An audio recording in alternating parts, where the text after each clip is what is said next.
que você se interessou pelo autismo? O que aconteceu? O autismo bateu na sua porta? O que foi? Então, eu falo que nunca foi algo assim muito planejado, sabe? As coisas foram acontecendo e me levaram assim para esse caminho, mas tudo começou no meu último ano de faculdade, né, de graduação. Eu estava fazendo meu estágio, né, no meu estágio obrigatório, e eu sempre tive mais afinidade com a área clínica, né? Então eu comecei a fazer os atendimentos na clínica escola da faculdade mesmo, né? Mas eu tinha, assim, eu tinha muita resistência, muito medo de atender criança, né? Então, assim, na clínica eu tinha muito medo de atender criança. Eu falava, gente, essa criança vai começar a chorar, eu vou estar sem a mãe, sem o pai, o que eu vou fazer? Eu era bem insegura nesse sentido. Mas aí chegou uma época do estágio que você não podia escolher o paciente que você ia pegar, né? E acabou que eu caí com uma criança, né? A criança tinha 6 anos. E eu, assim, me apaixonei no atendimento infantil, né? Eu comecei a gostar muito de atender essa criança em específico, né? E eu fiquei muito próxima da minha professora da faculdade, né? Que me supervisionava na clínica escola. Então a gente trocava muita ideia, né? E aí eu perguntei para ela, né, se ela tinha alguma indicação de pós. Eu falei que eu gostava muito da parte de avaliação também, né? Porque a gente já tinha tido essa disciplina na grade da faculdade.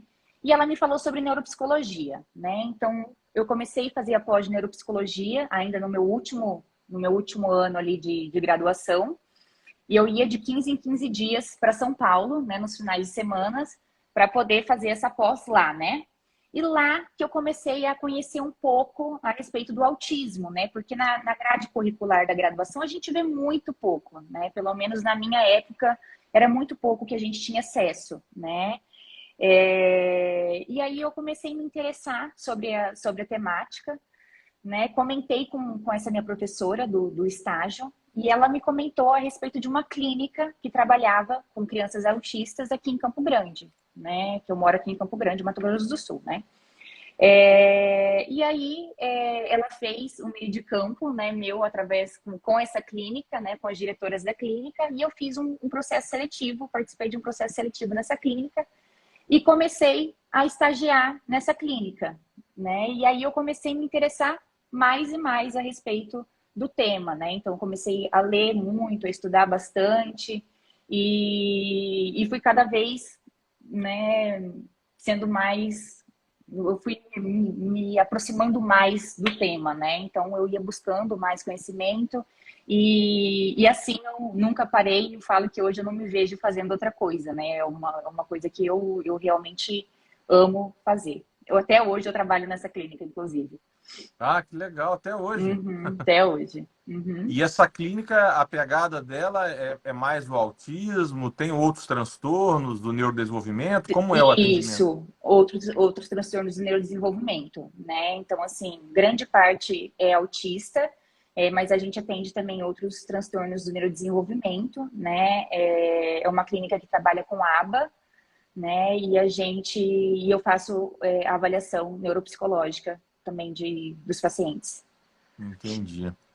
E muito TDAH também? Tem bastante. TDAH, DI, Entendi. tem bastante. E às vezes transtornos motores, do aprendizado, etc, né? Todos tipos. Isso, exatamente, exatamente. Eu falo que o nosso público maior lá hoje é o autismo, né? Mas assim, vários transtornos ali do neurodesenvolvimento mesmo.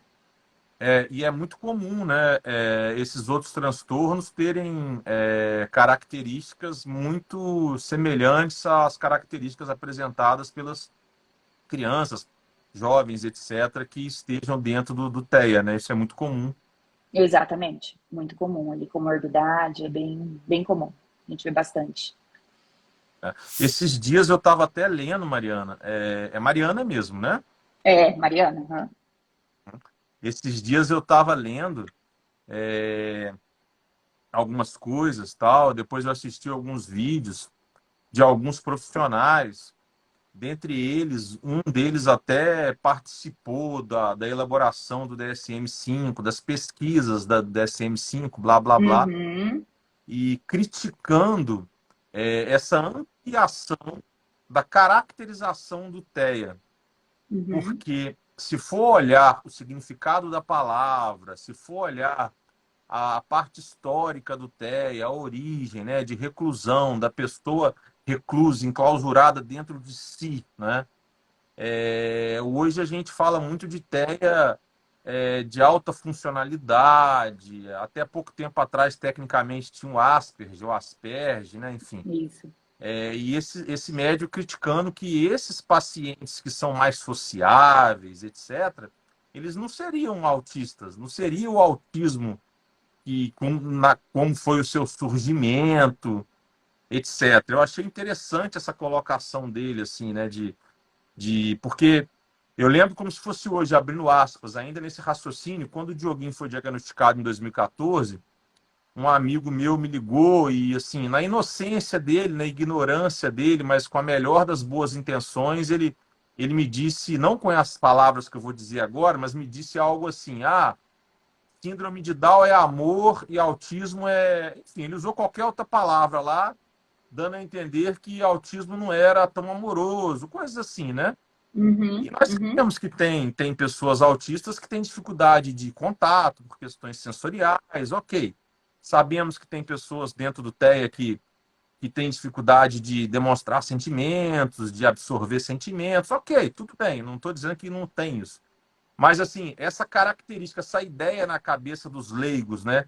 De que falou autismo, falou pessoa isolada no canto dele, não vai amar ninguém, não vai abraçar ninguém. Falou síndrome de Down, é love you o tempo todo. Então, assim, essa ideia na cabeça do ignorante, no bom sentido da palavra, ignorante de desconhecimento, é que leva, né, fechando aspas, ao que eu estava lendo, aos textos do médico que eu estava lendo, né, de que o autista mesmo é um termo até que nem se usa mais, não é nem elegante falar, né, o que eu vou falar agora, peço até licença, mas assim, ou é autista clássico ou não é autista. É isso que o médico quis uhum, dizer uhum, no artigo que eu li. É isso que ele quis dizer. uhum, Ou é o autista clássico ou não é. Então, assim, de uhum, novo, pedindo licença para o uso da palavra. De novo, eu tenho um filho autista, não estou querendo ofender ninguém, não é nada disso. É só para entender o meu raciocínio. O tanto que o diagnóstico foi ampliado, né? E você acha isso bom ou ruim? O que você acha disso?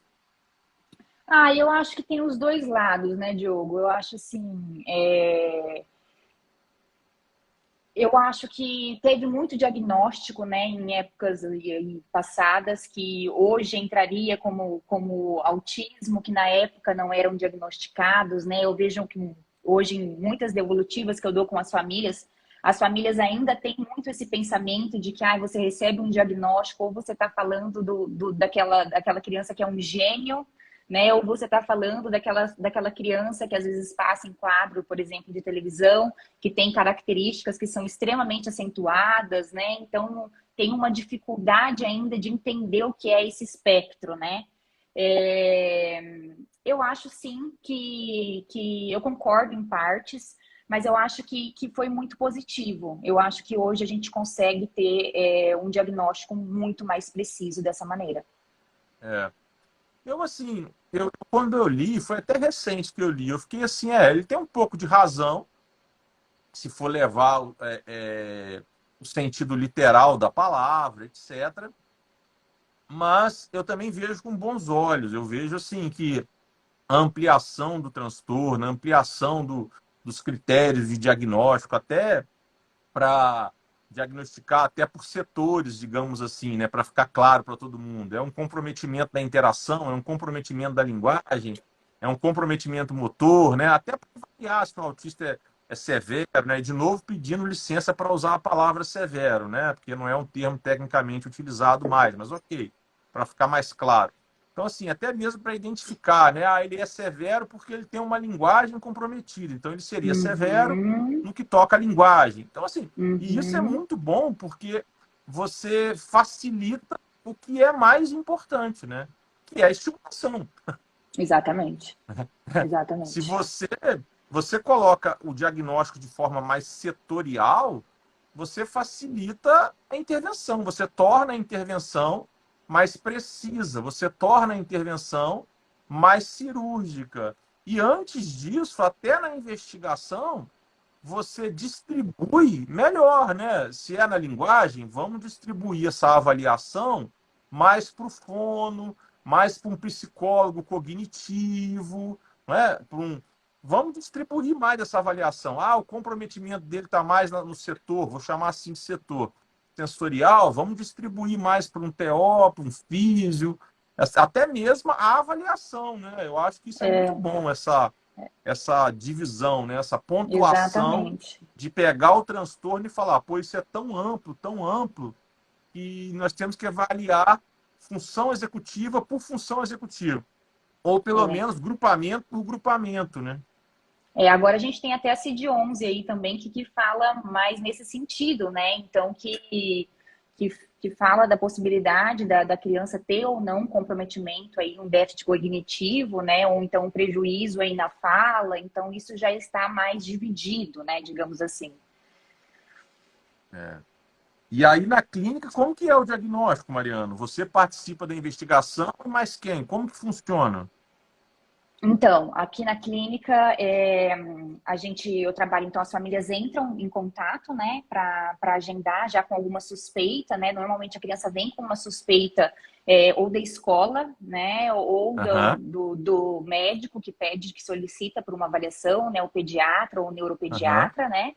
Então, a família vem até a gente, solicita por uma avaliação, né? A gente marca a anamnese, a coleta de dados com aquela família, né? Com o paciente, e de acordo com a idade e com o desempenho da criança, né? Em avaliação, a gente consegue determinar o número de sessões, né? Então, não é algo rígido, né? Então, assim, eu não recebo uma criança e falo, olha, eu vou precisar de 4 sessões. Primeiro, eu preciso conhecer essa criança, né? Porque tem crianças, por exemplo, que têm dificuldade até de conseguir entrar comigo em sala de atendimento. Então, eu vou levar um número maior de sessões, né, para conseguir realizar o que eu preciso com aquela criança. Então, aí a gente começa a fazer as avaliações diretamente com o paciente, né? E aí depois tem o processo de observação escolar, né? Elaboração de laudo e devolutiva de laudo, né? Mas essa criança normalmente vem encaminhada mesmo pela escola ou por algum médico, né? E, Neuropediatra, principalmente. e vocês vão à escola? Isso, a gente faz a visita escolar. Uhum. Vocês É vão em porque casa também? na escola que a gente consegue, né, avaliar melhor as habilidades sociais da criança, né? Em contexto clínico fica muito difícil, Muito dependendo difícil. do caso, da gente conseguir avaliar. Sim, Principalmente aí das crianças que são nível 1, né, de sim, comprometimento. Então, assim, a gente faz esse trabalho de ir até a escola também. sim. E em casa também vocês não vão, mas vocês solicitam vídeos, etc. Então, aí essa é a parte, né, do que a gente trabalha do que eu trabalho com a avaliação, né? E aí a gente trabalha também com a parte de intervenção, que seria intervenção em aba, né? Não, E mas aí a a gente, avaliação você solicita vídeo para ver o comportamento da criança em sim, casa também? em vários momentos, né? Entendi. Em atividades ali de brincar, em comunicação, né? Na interação com o outro, em atividades de vida prática, de vida diária. Então, tudo isso é solicitado pela família.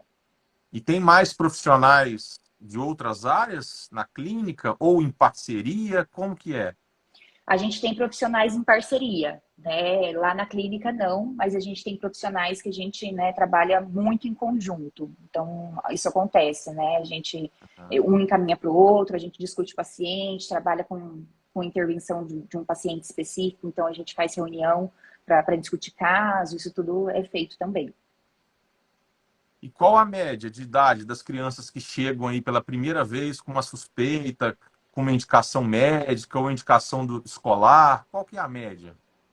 Então, eu percebo, né, que isso tem evoluído muito, né? Então, eu tenho recebido crianças cada vez menores, o que é muito bom, né, para o prognóstico, para o resultado do trabalho, para a evolução do caso, né? Então, assim, hoje eu já recebo crianças de 1 ano e 1 mês, 1 ano e 2 meses, né? Mas normalmente as crianças têm ali por volta de 3 anos, né? A maioria 3, 4 anos. Caramba, tarde, hein? A grande parte, Tarde. mais ou menos uns 3, 4 anos. Nossa, muito tarde. Ô, Mariana, eu vou pedir licença só um minutinho. Gustavo, você está aí? Eu acho que o Gustavo entrou aqui. Gustavo é um neuropediatra lá de Recife. Fiz uma live com ele ano passado. É um cara assim muito humano, um cara magnífico, além de profissional extremamente competente. Eu não sei se ele entrou e já saiu. Se tiver aí, dá um oi pra gente, Gustavo. É o Gustavo Holanda. Bem, então, Mariana, mas falando dessa questão da idade, poxa, mas com 3, 4 anos, e aí essas crianças que chegam com 3, 4 anos, elas chegam verbalizando, não verbalizando? É uma coisa assim que eu vejo muito, né? Que eu acompanho bastante, que ainda a gente tem, né? Aquela questão cultural de que eu escuto muito, assim, muito, muito, muito. O pai dele falou com 4 anos de idade, o irmão dele falou com 5 anos. Eu levei em tal profissional e a profissional me disse que cada criança tem o seu tempo. Então, isso, assim, é muito constante, né? Inclusive vindo até de profissionais. Então, uma coisa, assim, bem assustadora mesmo, porque eu recebo várias crianças nessa idade que não têm a fala desenvolvida, assim, muito, muito, muito comum mesmo. Mariana, você sabe que essa frase que você usou aí, que todo mundo usa, né? Assim, uns usam para reportar o tanto que essa frase é absurda, que foi o seu caso.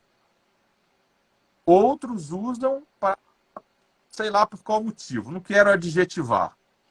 Agora, eu odeio essa frase. Eu vou te explicar por quê. Porque além dela ser tecnicamente errada, ela é contraditória. Por quê? Olha o cenário.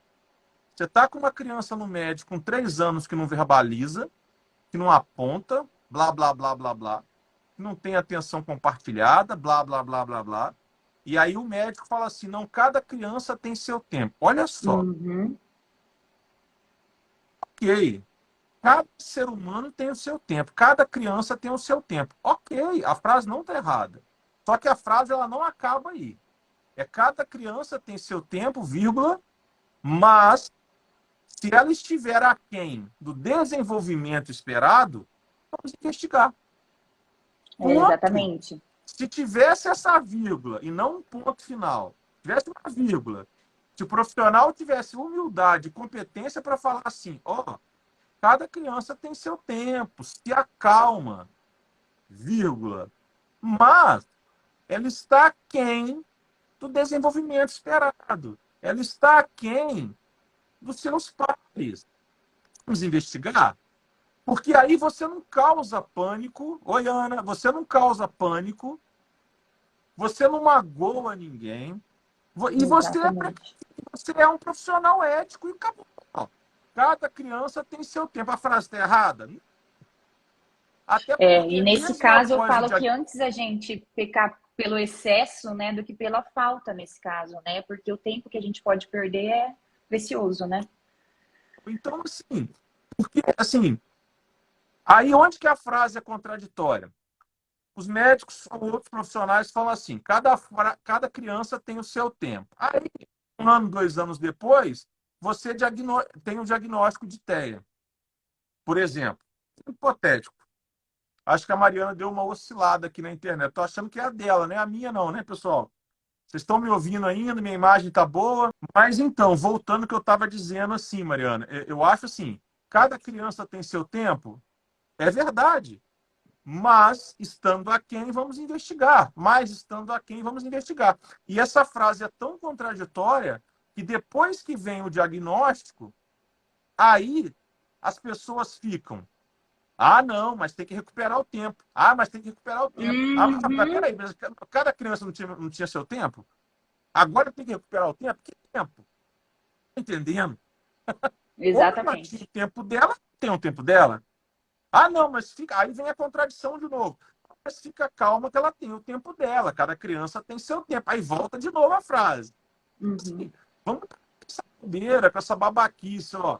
Cada criança tem seu tempo, cada ser humano tem seu tempo, mas se estiver aquém do desenvolvimento infantil esperado para a faixa etária, e seja no crescimento da unha do pé, que seja no crescimento do fio de cabelo, que seja no aparecimento do dente. Quando você leva a criança no dentista, o dentista não fala, ó, já deveria ter aparecido o dente aqui, o dente acolá. É a mesma coisa. Uhum, E depois o exatamente. dentista pode falar assim, ah, mas fica tranquilo, pode ser que ele tenha um atraso, o dente vai vir. Tudo bem, mas vamos investigar? Vamos saber o que pode ser feito? Vamos saber isso e aquilo? É a mesma coisa, você concorda, Mariana? Totalmente, totalmente. Mesmíssima coisa. Eu odeio essa frase. E é muito comum, né? Você sabe por que eu odeio essa frase? Por muitas pessoas, por tudo, pelo profissional que a gente vem se tornando, pelo profissional mistério, blá, blá, blá, por todas as famílias, mas porque isso foi comigo, né? Isso aconteceu comigo. Eu senti isso na pele. Uhum. E eu gostava muito do pediatra, blá, blá, blá. E a Michelle toda desconfiada, invocada e cismada, tá tudo errado. E eu não, calma, o pediatra falou que é assim mesmo, calma, calma. E assim, hoje eu tenho vontade de me socar, entendeu? Tudo bem, o Dioguinho foi diagnosticado não muito tarde, principalmente para aquele ano, lá em 2014, que não tinha tanta informação. Tinha 2 anos Uhum. e 5 meses, ok. Mas ele poderia ter sido diagnosticado com 1 ano.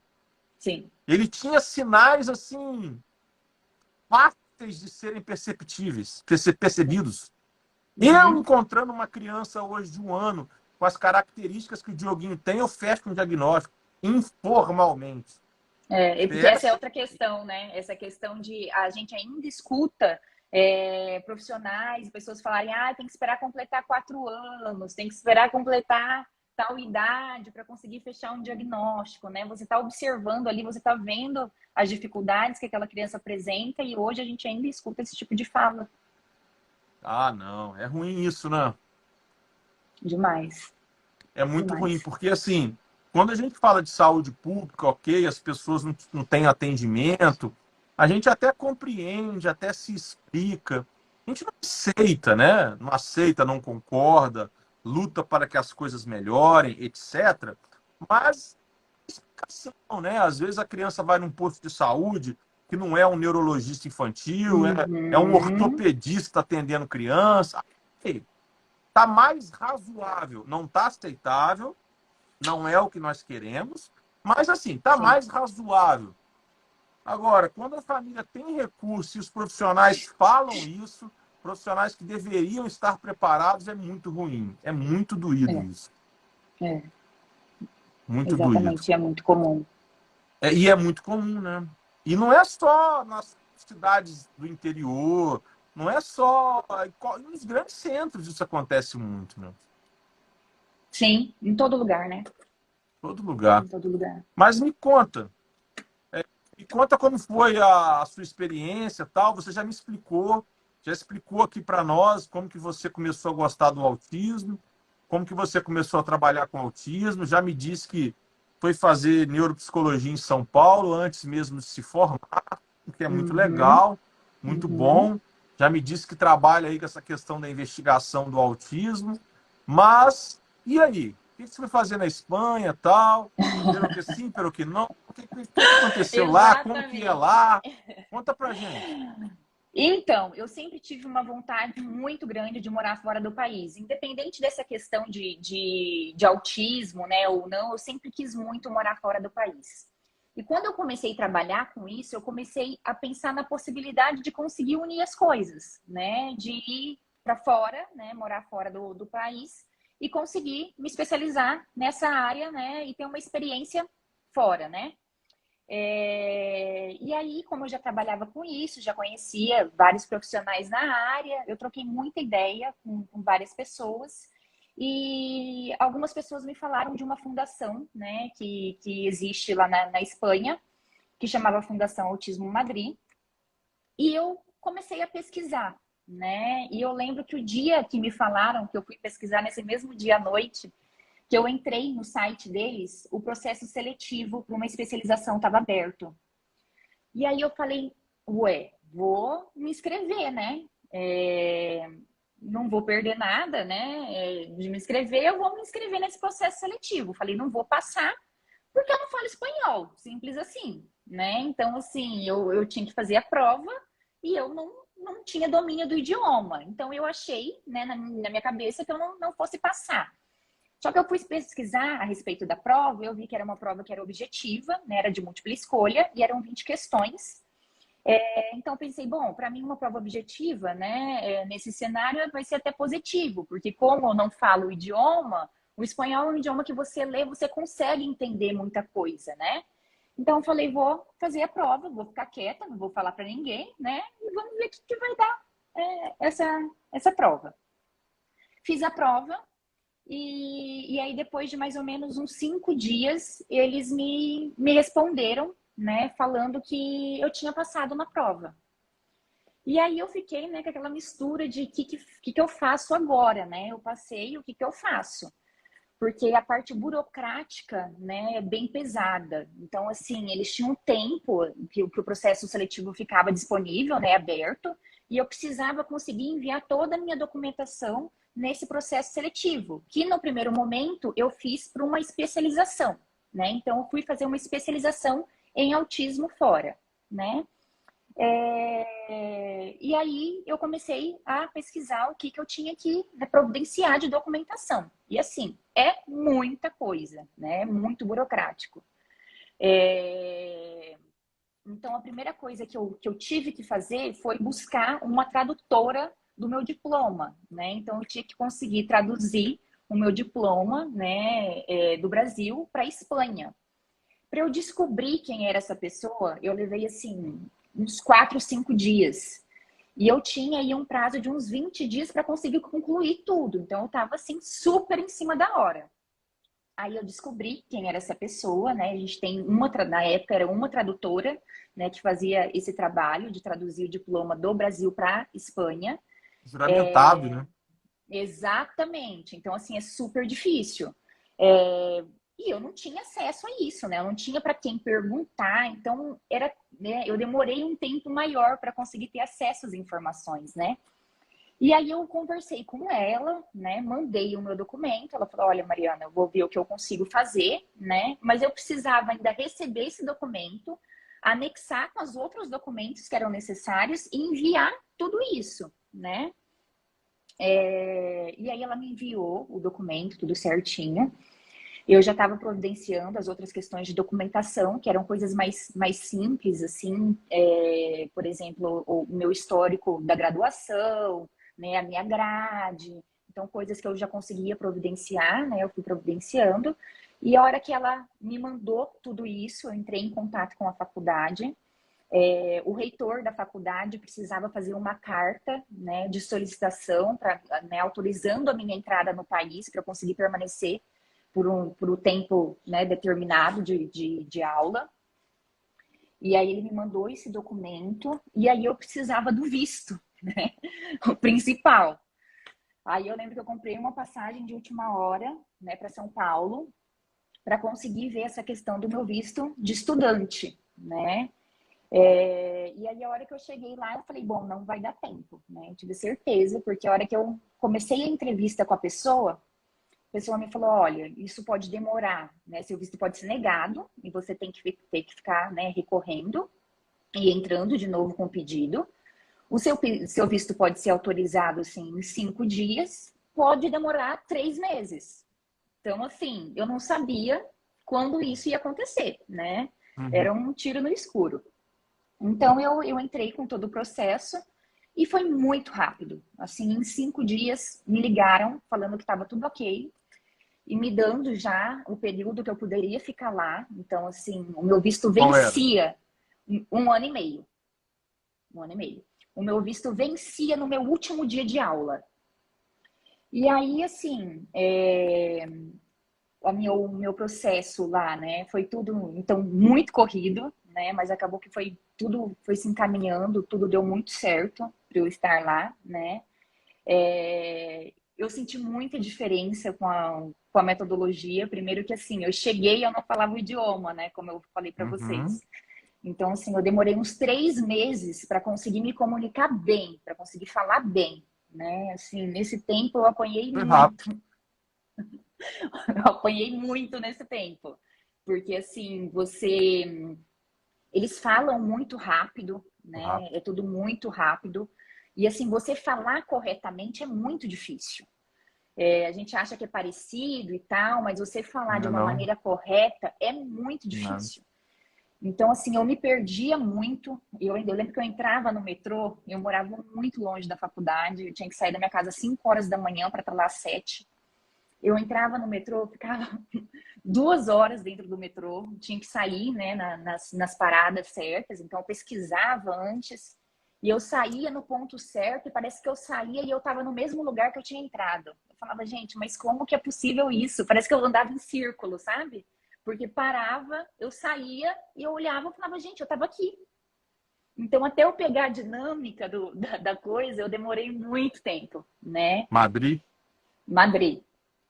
Madrid. E, assim, a metodologia de aula deles a carga horária é muito extensa, né? É diferente aqui do Brasil, né? Então, assim, eu tinha aula teórica, a parte teórica pela manhã, e a parte prática eu fazia à tarde, né? Numa escola que era exclusiva com alunos com autismo, né? Então, era uma escola que era exclusiva, que é uma coisa que a gente tem, né? Diferencia muito do Brasil também. A gente não vê muito isso aqui, né? A gente não tem. Mas aí essa carga horária era bem extensa. Eu ficava a tarde toda no estágio prático, né? na Então, os escola. 3 primeiros meses, isso. Esses 3 primeiros meses eu tinha que me virar para conseguir me comunicar, né? Falava tudo errado, do jeito que desce, mas eu tinha que dar um jeito de conseguir aprender, né? Então, enquanto todo mundo estudava uma carga horária específica, eu tinha que estudar 3 vezes mais, né? Porque eu tinha que entender o que estava, né? O idioma primeiro, para depois eu conseguir aproveitar do material mesmo, né? Então, assim, nesse sentido foi um pouco difícil. Você estava não verbal, né, nos 3 primeiros meses. Totalmente. Totalmente. Totalmente. Bem isso. Uhum. O Mariana, mas então vamos lá, assim, eu acho que é interessante a gente falar para as pessoas, se você me permitir, que Claro. você precisou de duas coisas primordiais. Primeiro, comprovar que você era graduada, porque para Isso. cursar uma pós lá, você precisa comprovar que é graduada, e para isso você fez uma tradução juramentada, não bastava uma tradução, né? Não. Existem pessoas que são Exatamente. legalizadas, que estão autorizadas a fazer esse tipo de serviço Isso, no Brasil exatamente. inteiro, etc. E além Exatamente disso, aí. você precisou de um visto de estudante para não ficar entrando e saindo do país, né? Ilegalmente. Vou ali em Portugal, Isso. volto, vou ali, volto, vou Isso. ali, volto. Além de correr o risco de Exatamente. ficar ilegal no país como turista, né? Você pegou um visto próprio de estudante Isso, um visto de estudante, né? E no aí a gente consulado em São precisa Paulo. ver isso, a gente precisa ver toda a documentação da faculdade. Então, tem várias cartas que o pessoal da faculdade mesmo manda, né? Os diretores, os reitores, para que comprove que você, né, vai ficar matriculada por esse tempo específico, né? Então, Uhum. é bem burocrático, assim, mas funciona super bem. Aham. E nesse estágio, Mariana, você colocava a mão na massa, você intervia num manejo de comportamento problema de uma criança, por exemplo? Totalmente, totalmente. No começo, eu senti muita dificuldade, porque é bem assim, né? Você chega, eles já te soltam lá. Então, assim, eu já não falava o idioma, né? Então, para mim foi difícil nesse sentido. Eu já cheguei tendo que colocar a mão na massa, né? E essa Entendi. escola exclusiva, é, então ela era uma escola que atendia só pacientes, né, autistas, né, alunos autistas, e eram 3 alunos por sala. E cada sala tinham 3 professoras, então era uma professora por aluno, né? E mais Legal. a estagiária, isso, que no caso era eu, né? Então, assim, elaboração de material, de intervenção com família, tudo isso era muito direcionado, né? E outra coisa que é muito interessante lá, que funciona, é que a criança, ela faz as intervenções, as demais intervenções dentro do ambiente escolar. Então, por exemplo, a TO era da escola, a fono era na escola. Então, cada aluno tinha o seu horário específico de intervenção com aquele profissional e lá, né, a criança era submetida àquela intervenção, né? E fora isso, tinha um momento que eles chamavam de interação também, né? Então, cada 2 vezes na semana, eles saíam de ônibus, né? Então, a gente entrava num ônibus e a gente ia para uma escola comum, né? Onde as crianças interagiam com outras crianças, né? Com crianças de mesma idade, com crianças de desenvolvimento típico, até para serem, né, modelos aí para esses pacientes com um diagnóstico já de autismo, né? É. Interessante isso. Eu ia fazer uma observação exatamente nesse aspecto, né? Que por mais que uma escola específica ela tenha abordagens mais apropriadas tecnicamente, tem um lado ruim de não ter os mesmos pares, né? De não ter o Isso, espelhamento, etc. exatamente. E era Exatamente. amenizado por isso aí que você falou, né? As crianças iam Exatamente. interagir lá, né? Isso, isso. Então tinha esse momento, né, que era bem frequente, que é essencial, né? É. E isso é opção dos pais colocar nesse tipo de escola ou é obrigação dos pais colocar nesse tipo de escola? Você sabe dizer, não? Não, é uma opção. É uma opção. Tem crianças que com diagnóstico que eram matriculadas em uma escola, né, comum. Regular. Isso, uma escola regular. E tem pais, né? Lá funciona muito. Então, a maioria das crianças com diagnósticos, elas estão matriculadas em escolas exclusivas mesmo. Mas tem a opção, né? A família pode escolher. Entendi. E você era supervisionada? Supervisionada. Uhum. Era É, por, supervisionada. é porque, assim, eu acho que é importante as pessoas entenderem. Se eu falar alguma coisa errada, você me corrige, mas eu acho que eu entendi. É que você estava fazendo um estágio acadêmico. Você não estava trabalhando como professora ou como psicóloga. Não, Eu não, acho até porque importante as pessoas entenderem isso, né? uhum, até porque lá com o visto de estudante eu nem poderia trabalhar como psicóloga, né? Eu teria que ter feito a minha formação lá. Então, por exemplo, se eu quisesse atuar, continuar morando lá e atuar dentro dessa área, eu precisava fazer minha graduação, precisaria fazer minha graduação novamente na Espanha, né? Então, eu era uma estagiária, eu estava com visto estudantil, então isso não me permitia trabalhar, né, como uma profissional da psicologia, né? É. E aí o que acontece? Na Espanha eles têm, né, em algumas instituições, eles têm alguns programas que eles oferecem, né, para as pessoas que fazem, alguns alunos que fazem a especialização, eles oferecem o programa de mestrado. Então, como eu já estava lá, né, já estava fazendo minhas aulas práticas, o que que eu fiz? Eu já sabia, eu já fui sabendo da existência, né, dessa possibilidade de poder validar um mestrado. Então, a carga horária do mestrado ela é diferente da carga horária da especialização, né? A carga horária de prática que eu precisaria era muito maior do que a carga horária de especialização. Eu fiz um adicional de horas. Então, eu fazia por dia mais horas do que uma pessoa que estava só ali para fazer a especialização, pensando que eu poderia conseguir ser chamada para validar o meu mestrado, né? Que daí que surgiu, né, a questão do mestrado, porque até então eu não fui com a ideia de fazer um mestrado em si, né? Eu me matriculei para especialização. Mas enquanto eu pesquisava, eu descobri essa possibilidade, né? Eu fiquei sabendo dessa possibilidade. Então eu pensei, eu já estou aqui, né? Já estou com o visto, então vou fazer uma carga horária mais extensa para depois eu tentar validar isso, né? Ver se eles me convidavam para eu tentar validar essas minhas horas. Entendi. E aí você aproveitou essas horas como estágio já para já Isso, valer para o estágio que é obrigatório no mestrado também. exatamente. E aí o que aconteceu? Eu tinha um visto, né, como eu falei para vocês, que vencia. Um ano e Então, quando meio. venceu, exatamente, depois de um ano e meio, eu voltei, né? Eu já tinha feito essas horas adicionais do mestrado, mas eu não sabia se isso ia dar certo, né? De Ah, todo jeito, foi uma valeu. experiência, né? Tinha É, sido uma super experiência para mim. Então, eu claro. aproveitei, né? E aí, eu voltei no meio de 2018, em 2020, eles entraram em contato comigo.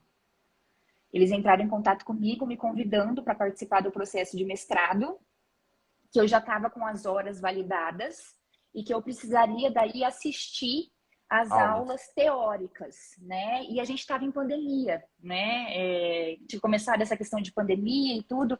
Então, eu tinha que assistir as aulas ao vivo, né? Só que eu assistia na modalidade online, né? Então, eu participava de todas as aulas, normal, né? Ao vivo, só que, né, da minha casa.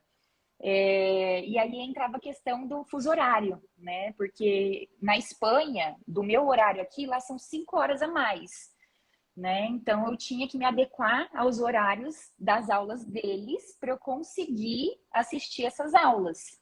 E esse processo daí só de aula, né? Fora a carga horária de prática, durou 9 meses.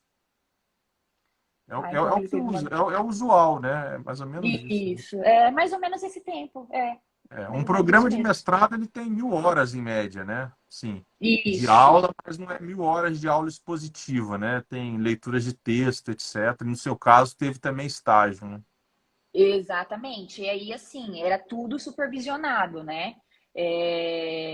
Então, tanto a parte de prática, né? Eu tinha uma supervisora que era específica para me ajudar com as minhas dificuldades, então tudo eu recorria a ela, né? Tanto de aula teórica quanto de aula prática. A gente tinha, né, um acesso bem direto, então uma relação bem próxima, assim. Então, foi um mestrado profissional, então. Exatamente. Assim, foi muito bom, foi maravilhoso. Agora, legal, parabéns. Eu quero voltar um Obrigada. pouquinho naquela questão de poder atuar lá.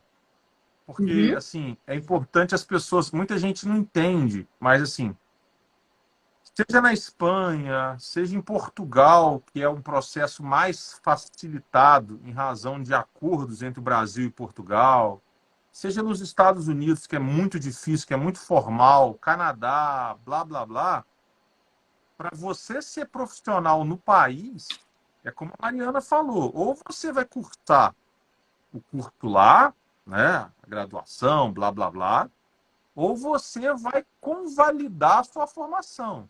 Esse Exatamente. processo é muito importante também as pessoas entenderem que existe essa possibilidade, né, de você Uhum. convalidar a sua formação em qualquer país do mundo. Quando eu digo qualquer país, eu não sei se na Coreia do Norte é possível, né, pessoal? Eu estou falando Sim, assim, né? qualquer país, né, desses que a gente conhece mais, tal, etc. Então, por exemplo, a convalidação ou revalidação, chamem como quiser, em Portugal, por questões de reciprocidade, por questões de relação internacional entre Brasil e Portugal, blá, blá, blá, esse processo é mais simples. Já na Espanha é um processo mais burocrático. Já no Canadá e nos Estados Unidos, que são processos que eu conheço bem, são processos extremamente formais. Você Uhum. manda para uma agência que se chama WES, WES, e aí essa agência faz toda a avaliação da documentação que você manda. Essa documentação ela tem que ir, o processo ele tem que ir todo juramentado e outro processo ele tem que ir todo envelope lacrado pela própria instituição. Quer dizer, você tem que requerer um diploma, por exemplo, e o histórico, 2 vezes na instituição, quer dizer, uma vez só, né? Essa uma via, ela tem que vir lacrada e a outra via que você tem em casa, você tem que levar para o tradutor juramentado, igual a Mariana fez, Nossa. e pegar essa cópia juramentada e juntar tudo no envelope e mandar para a UES, por exemplo. E aí a UES ela vai convalidar e vai dizer: ah, agora você é psicólogo no Canadá, agora você é psicólogo nos Estados Unidos. Existe essa possibilidade, tá, pessoal? Para quem não sabe. Eu, por exemplo, eu sou bacharel em Direito e mestre no Canadá e nunca Uhum. pisei no Canadá, nunca me matriculei num curso no Canadá. Eu fiz esse processo de convalidação. Peguei diploma, peguei blá blá blá, peguei cópias lacradas, peguei cópia que eu já tinha, juramentei, enviei, paguei taxas, etc. Então, eu tanto posso ir para o Canadá e cursar uma graduação, tanto eu posso ir para a Espanha e cursar uma graduação, como posso fazer essa convalidação. Acho que é legal falar isso, né, Mariana? Isso é muito, muito importante mesmo. Que as pessoas às vezes acham que porque eu tenho um diploma, né, do Brasil, eu posso também atuar em qualquer lugar do mundo, né? E não é assim que funciona, né? É bem burocrático mesmo, assim como você falou, né? É. E assim, e as pessoas, Mariana, talvez por ignorância ou talvez por má fé de outras pessoas, elas acham que certificações internacionais, ou um mestrado internacional, blá, blá, blá, enfim, vai te dar uma habilitação profissional em outro país. E aí, de novo, não é assim que funciona, né? Seja daqui para lá como de lá para cá. Isso, Não é assim que exatamente. funciona. Cada país tem a sua soberania e as suas regras. Ah, Diogo, Uhum. você é bacharel em direito no Canadá. Quer dizer que você é advogado no Canadá? Não. Sou bacharel em direito no Canadá. Se eu quiser ser advogado no Canadá, eu vou ter que ir para o Canadá, procurar o órgão que fiscaliza a profissão lá, me submeter às regras, etc, etc, etc. É como se eu fosse bacharel em direito no Brasil somente. Eu não sou, mas é como se eu fosse. Eu sou mais, Uhum. mas como se eu fosse. Então, assim, Uhum. existe a parte acadêmica, que é esse processo de revalidação, de convalidação da documentação, tanto daqui para lá quanto de lá para cá, como existe depois também o processo de habilitação profissional, submetendo as regras do órgão fiscalizador da profissão quando a profissão for regulamentada. Isso. Né, Mariana? Exatamente. E lá na Espanha você, Exatamente. e lá na Espanha você trabalhou, você fez esses estágios e trabalhou só em ambiente escolar, clínico não. Só escolar. Eu fiz só escolar. Uhum. Diretamente dentro da escola. Entendi. E você conversava com seus colegas, tal, como que era a realidade deles lá? Eles trabalhavam, davam muito diagnóstico, tinha colega que era professor, você conversava com o professor, como que era? Como que é o mercado lá? Como que é essa coisa lá? É muito diferente da gente? Olha, não, não é muito diferente. O que eu achei muito diferente, na verdade, foram os laudos, assim, né? Os laudos eu achei muito diferente, eu achei bem interessante, porque, assim, eles, por exemplo, uma avaliação, né, como se fosse a nossa avaliação neuropsicológica lá, né? Eles colocam a hipótese, né? Colocam, fecham o diagnóstico, não tem uma descrição, né, de funções, de habilidades, de dificuldades da criança. Eles colocam ali um parecer e é aquilo, ponto, né? Não é igual no nosso modelo de laudo, de avaliação. Isso eu achei bem diferente, né? Com relação à minha, né, a minha relação com os meus colegas, então eu fazia as aulas teóricas com eles, mas na parte prática era bem dividido. Então não era todo mundo no mesmo setor, né? Isso era, tinha uma entrevista inicial que você falava o seu interesse, mais ou menos o que você buscava, e eles te direcionavam para um eixo específico. Então, por exemplo, Legal. tinham pessoas que só trabalhavam com adultos, né? Então, elas eram direcionadas para instituições que tinham esse atendimento mais direto com adultos, né? Então, isso Legal. variava, era de acordo com o seu interesse. Então, você mostrava o que você foi buscar, né? E eles analisando ali, de acordo com a entrevista, com o seu processo seletivo, eles te direcionavam para um local específico. Que legal. Muito bom isso, né? É bem Aí diferente. você, porque aí você presta um melhor atendimento, mesmo que seja estágio, né? Mas você está aqui para o consumidor, para o paciente, para a família, você tá aqui, né? Ninguém está preocupado se você é professora da escola ou se você é uma estagiária do programa de pós-graduação, né? Exatamente. E aí, Então, assim, isso era bem diferente. Uhum. quanto mais aptidão você tiver, e ninguém vai falar que tem mais aptidão para lidar com criança sem ter, né? Porque para lidar com criança tem que Uhum, ter aptidão. uhum, exatamente. Então é bem direcionado, assim, bem direcionado. E lidar com autistas adultos é diferente por N fatores, né? É diferente pela própria questão da faixa etária, imaginando que a gente esteja falando nesse exemplo nosso hipotético de autistas adultos com cognitivo preservado, né? Então, Uhum, assim, é diferente pela faixa etária e é diferente até porque estamos falando de autistas adultos, né? Vamos lá, o exemplo é nosso, então esse nosso exemplo tem 25 anos. Então, assim, Nós estamos falando de uma pessoa que recebeu intervenções há 20 anos atrás, quando a coisa era muito diferente, né? Isso mesmo, isso A mesmo. coisa era muito diferente. Todo esse contexto a gente tem que ter, né, Mariana? A gente tem que ter esse contexto. E isso, Mariana, assim, eu sempre fui um cara muito de contextualizar, sabe? Chegar nos lugares, contextualizar. A pessoa tá brigando, eu ficava assim, por que ela tá brigando? Ou a pessoa fala assim para mim, nossa, você tá gordo. Aí eu falo assim, por que ela tá falando que eu tô gordo? Né? Tipo assim, porque a gente tem mania de depositar no outro aquilo que está incomodando a gente, ou aquilo que a gente quer, né? É normal do ser humano isso. Eu sempre fui um cara muito de contextualizar. E a análise do comportamento me ensinou muito isso, sabe? De olhar o ambiente, olhar os antecedentes. E hoje, respondendo a sua pergunta que mal educadamente, mas sem querer eu não respondi, eu estou gostando muito de cursar psicologia, mas aproveitando esse contexto agora, a psicologia está me ensinando muito essa questão de contexto. E eu estou, assim, por exemplo, começando a estudar psicologia social, e a psicologia social, essa abordagem da psicologia, né? Ela é muito isso, né? É você olhar o contexto, né? O contexto desse indivíduo antes de qualquer intervenção, antes de qualquer sugestão de diagnóstico, etc. Não é por aí? É, Ou estou entendendo exatamente. errado? Não, com certeza, né? Antes de um diagnóstico de qualquer coisa, ele tem uma pessoa, né? Então, assim, trabalhar com essa visão mesmo, né? Eu acho que isso que a gente, enquanto profissional, não pode esquecer, né? Não pode. Em momento algum. Eu costumo brincar, ninguém se ofende comigo, não, tá, pessoal? De novo, eu tenho filho autista, eu tenho essa dor, eu tenho a angústia de ter medo do futuro, blá, blá, blá. Só que assim, eu tento levar a vida de uma forma mais leve. Então eu costumo brincar assim: não existe autismo em alma penada, né? Não existe TDAH em alma penada. Não existe blá, blá, blá em alma penada. Não existe. Né?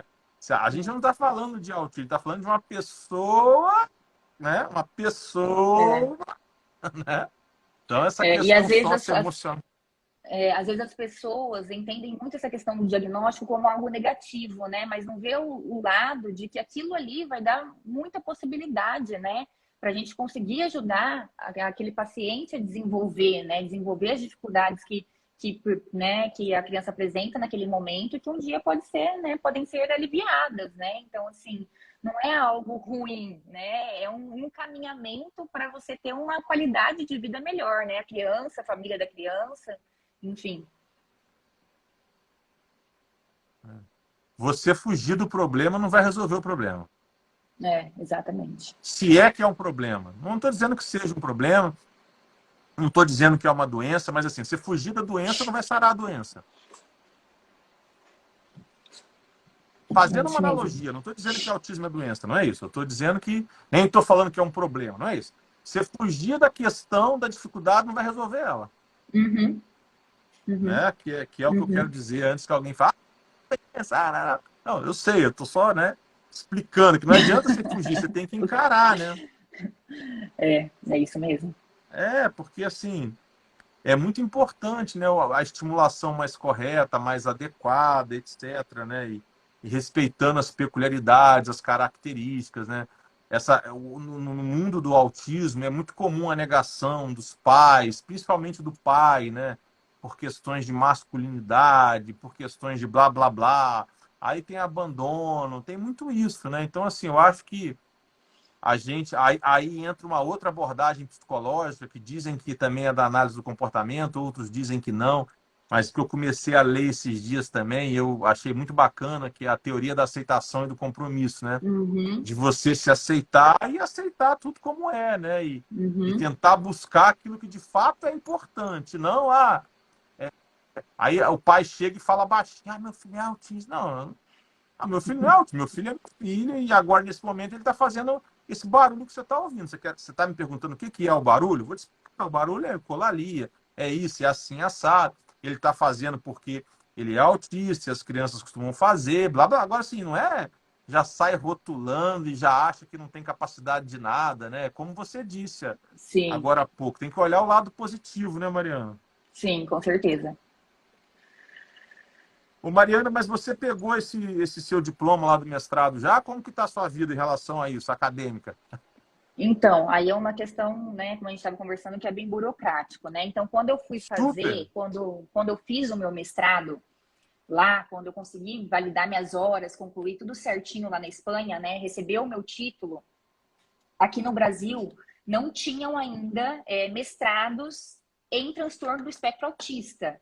Né? Então, quando a gente vai validar, porque o processo tem que ir e depois tem que voltar, né? Então a gente manda a documentação do Brasil traduzida para o espanhol, né? Eles recebem lá e depois eu tenho que traduzir da Espanha esses documentos validados para o Brasil, né? Então, assim, aí tem essa parte burocrática que a gente precisa o quê? Encontrar uma instituição que tenha essa mesma nomenclatura, né, esse mesmo título, a carga horária tem que ser compatível, né, e aí você consegue realmente retirar aquele diploma, né, traduzir aquele diploma, validar no país de origem, né. Então, eu estou agora nesse processo para pegar o meu diploma do Brasil, né? Então, eu estou nesse processo porque a gente não tinha, como eu falei, mestrados em transtorno do espectro autista, tinham outros né, mestrados em áreas similares, mas que não batiam. Então, tudo isso precisa ser feito, né? Tudo isso precisa encaixar para como você conseguir essa documentação. Entendi. Você está usando aquela plataforma Carolina Bore ou não? Porque eu não sei se é obrigatório usar ela. Você conhece? Não, não conheço. Ah. Tem uma plataforma, chama Carolina Bore. Acho que é Bore, alguma coisa assim. Carolina, Caroline, alguma coisa assim. Que eu acho que faz essa convalidação, faz essa busca, sabe? Te Eu vou ajuda. até anotar aqui para dar Depois você me uma manda o olhada. zap, se Eu vou te mandar mesmo. você quiser. Você Vou te sabe por mandar. que que eu sei isso, aproveitando para fazer um merchandise agora? Porque, assim, primeiro que eu gosto desse assunto, né? De questões éticas, profissionais, a parte jurídica, burocrática, eu gosto de estudar isso. Primeiro por causa disso. Mas também porque eu tenho interesse em fazer a convalidação de algumas formações minhas fora. E o terceiro motivo, que é o merchandise, é porque a gente tem alunos brasileiros e hispânicos no IAC. Nós temos Uhum, alunos que moram fora, que fazem os nossos cursos, principalmente a pós-graduação. uhum, E como a nossa pós-graduação em aba é muito extensa, muito conteúdo, blá, blá, blá, professores estrangeiros, blá, blá, blá, para esses alunos que moram principalmente nos Estados Unidos, por exemplo, é muito barata, por causa do dólar. sim. Aí, eles, para fazer essa pós-graduação, o que, que eles precisam? Ou convalidar o bacharelado deles aqui, né, conosco, aí eu tenho ajudado alguns alunos a fazer isso, ou eu oriento eles a fazer um curso tecnólogo que serve para fazer pós-graduação EAD. Aí eles fazem um curso de tecnólogo EAD no Brasil, blá, blá, blá, e pronto, entendeu? Uhum, E, então, uhum. assim, eu tenho um pouco esse conhecimento por causa disso, porque a gente tem a pós-graduação em ABA com conteúdo muito extenso e muito adaptado às exigências de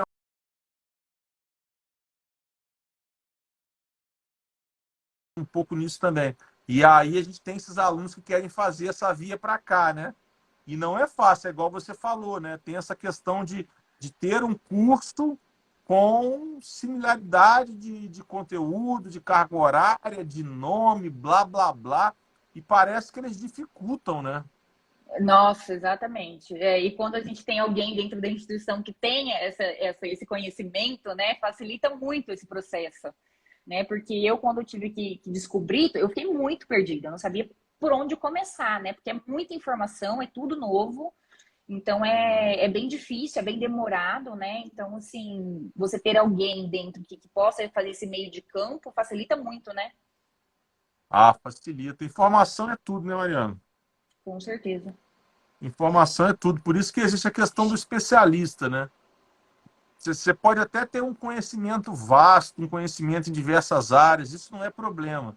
Estudar é muito bom, igual eu leio várias coisas, blá, blá, blá, mas assim, não dá para sair por aí falando, né? Ah, você é especialista nisso, você é especialista. Não dá para ser especialista em tudo, é contraditório ao próprio nome, né? Sim, Exatamente. Contraditório, né? Exatamente. Contraditório. Então, assim, e aí as pessoas passam muitas informações ruins, muitas informações erradas, é uma pena. Tem uma pergunta Uhum. aqui, Mariana, ó, da não sei o que de Oliveira. Eu vou ler para você, você prefere ler aí? Deixa eu ver se eu encontro ela aqui. Ah, se você conseguir ler aí, eu acho que. Ai, acho que eu achei. Ai, não. Você lê ela para mim aí, por favor? Claro, lógico. Gostaria de saber se somente avaliação neuropsicológica é possível diagnóstica um adolescente com autismo leve. Não sei se você entendeu a É, pergunta dela, mas eu entendi. entendi. Não, não precisa ser obrigatoriamente uma avaliação, não, né? O médico, ele consegue te passar esse diagnóstico, né? A avaliação, ela é solicitada para que a gente entenda o perfil de funcionamento daquele paciente, né? Então, ela vai te dar ali dados que são mais completos. Então, né, em muitos casos, um neuropediatra, por exemplo, atende a criança e solicita por uma avaliação mesmo já com o diagnóstico fechado. Isso pode acontecer também, porque ali na avaliação a gente vai levantar as habilidades, as dificuldades da criança, as funções preservadas ou não. Isso aí. A avaliação multidisciplinar, né, seja do psicólogo, neuropsicólogo, do fono, TO, psicomotricista, educador físico, do professor da escola, blá, blá, blá, ela é complementar, né? Ou ela é prévia, né? Ou ela indica suspeito, ou ela complementa, né, Mariana? Exatamente, isso mesmo. É, beleza. Bem, Mariana, você quer fazer um merchandising da clínica? Pode fazer. Eu trabalho numa clínica aqui em Campo Grande, então, como eu falei para vocês, né? Então, chama Programa Espaço, né, de intervenção comportamental. Lá que eu faço minhas avaliações neuropsicológicas também. Então, para quem também quer conhecer um pouquinho mais do meu trabalho, tem o meu Instagram aí no perfil da Michelle, do Diogo também. Tem um e-book lá que eu lancei agora, com alguns sinais de alerta, né, para o transtorno do espectro autista. Então, quem tiver interesse também pode baixar. Pois é, você falou desse. Minha memória é boa, sabe? Minha memória é muito boa. A Michelle até apavora comigo, sabe? Mas assim, eu dava aula de direito, Maria, eu ministrei aulas de direito por 15 anos. E eu entrava nas salas de aula, seja pós-graduação, graduação, curso preparatório, eu não entrava com uma folha de papel. Eu guardava tudo na cabeça, sabe? Mas eu tô ficando velho, sabe? Vou fazer 47, eu tô ficando velho. Então, assim, Hum, aí eu me esqueci de falar disso com você. Eu vi lá alguma coisa a respeito disso, de um e-book, de uma coisa. Eu não olhei muito bem, porque o meu dia é muito corrido, mas é o que que é? Um e-book? Vai virar um livro? O que que é? por enquanto, só um e-book. Mas é um e-book com alguns sinais de alerta, né, dentro de faixa etárias que a gente pode observar, né, para facilitar que essa família busque um acesso aí para um diagnóstico ou para um atendimento, né, individualizado, que busque um profissional para conseguir diagnosticar esse paciente, essa criança o quanto antes, né? Então, são alguns sinais importantes ali que a gente tem que observar dentro de algumas faixas etárias específicas. Que legal. A Vânia tá te elogiando aqui desde o começo da live. Ela deve Ah, ser sua vizinha. Você A levou um pedaço Vânia de bolo trabalha para ela hoje? O que que é? comigo. A Vânia trabalha comigo. A Vânia, ela tem um filho, né, que foi diagnosticado também, né, com transtorno do espectro autista, e hoje ele entrou na faculdade. Ele entrou na faculdade essa semana aí saiu o resultado, então a gente está todo mundo muito feliz, porque é uma conquista muito grande para todo mundo. Nossa, eu também estou feliz. Cheguei a ficar emocionado aqui. Que bom. A conquista é de todos nós. Parabéns, Com Vânia. certeza, Como que ele com chama? certeza. Pipo, Luiz Felipe. Parabéns, Luiz Felipe. Que legal. Parabéns. Ótimo, ótima notícia. Mas assim, você deu um pedaço de bolo para ela ou não? Porque aqui a Michelle virou Maria da Paz, sabe? 2 vezes por semana a Michelle fica fazendo bolo. É bolo de fubá, cenoura com chocolate, comprou um produto lá para o bolo ficar mais bonito, para não agarrar na forma, que não sei o que, que não sei o que lá. E eu entro no bolo, né? Eu e Benício entramos no bolo. Tá ficando bom o troço aqui, viu? Tá ficando Ah, profissional. é? Qualquer dia Aí é desse eu vou bom, tirar uma né? foto. Ai, ai. Deixa eu ver outra pergunta aqui que fizeram aqui, peraí. A Cláudia. Vou ler para você, tá? Tá. Meu filho tem autismo, vai começar a estudar amanhã. Tem alguma maneira de acalmar ele? Porque ele não para, tem problemas de socialização. Aí é uma pergunta um pouco vaga, né? Porque a gente não conhece direito, né, o perfil do paciente, né? Mas antecipar, eu não sei se ele faz alguma intervenção específica, algum acompanhamento, né?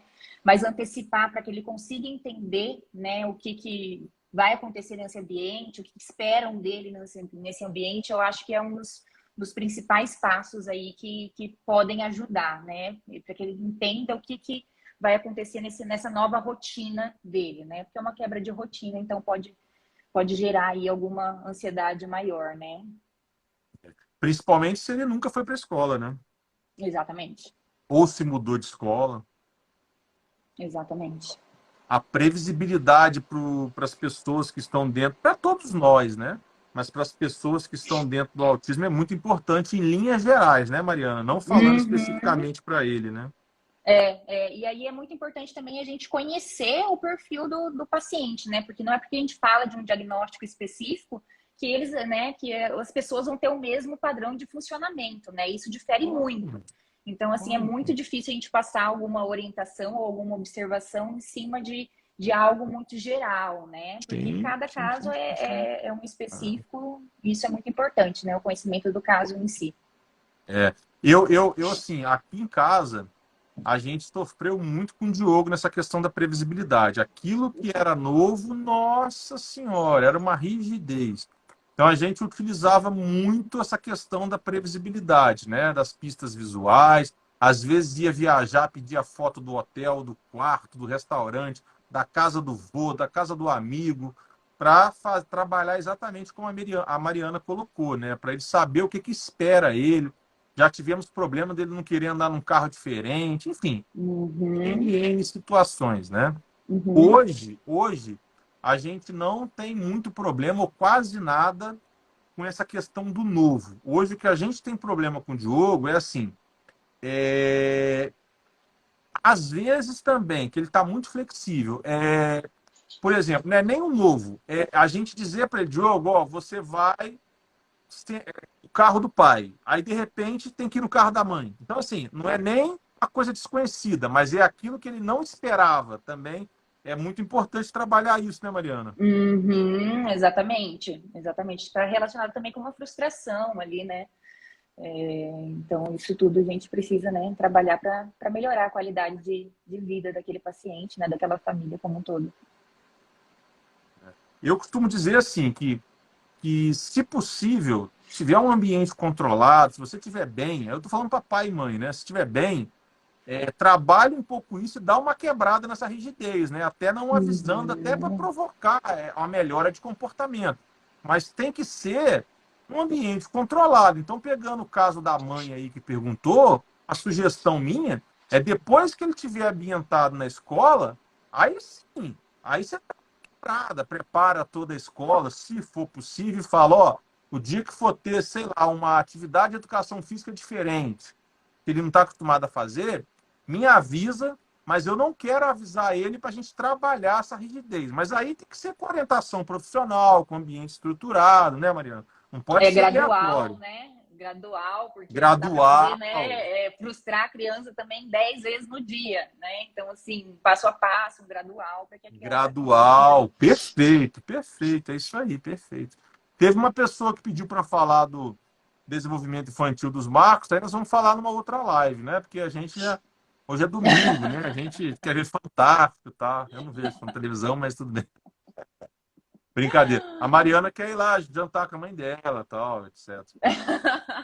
Bem, no caso da minha filha de 16 anos, ela fez avaliação neuropsicológica e constou a deficiência intelectual e autismo. Porém, o neurologista diz não ver autismo, pois ela viveu até hoje sem diagnóstico.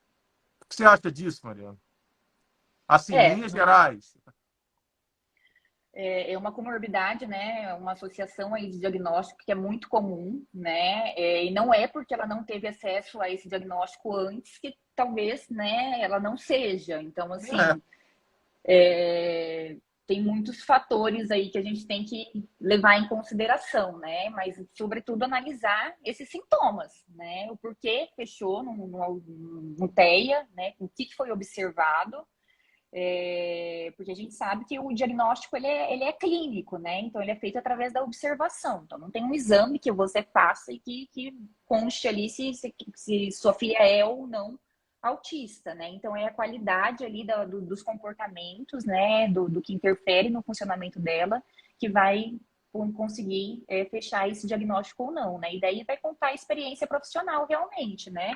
Então, dependendo do caso de buscar outro profissional, outra opinião, para conseguir, Sempre, né? né?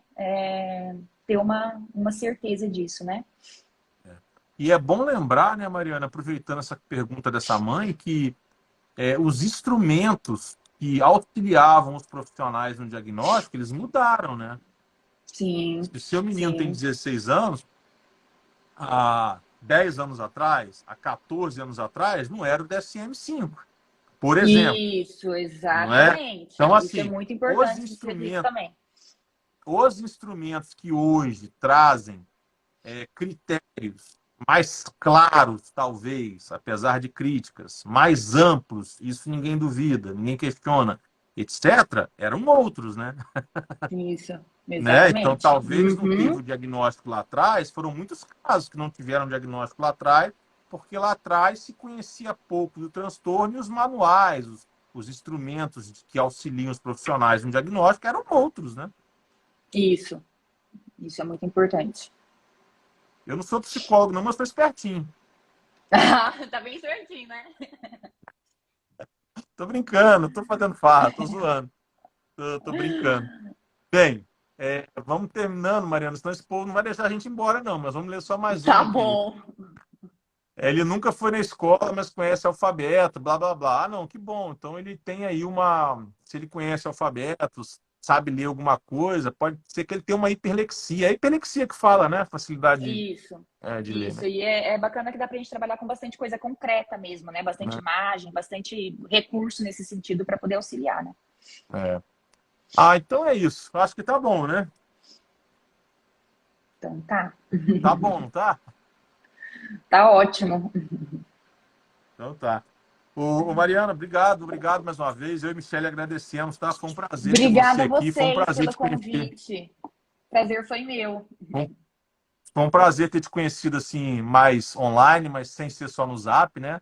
A gente vai É, continuar se falando, se Deus quiser. isso.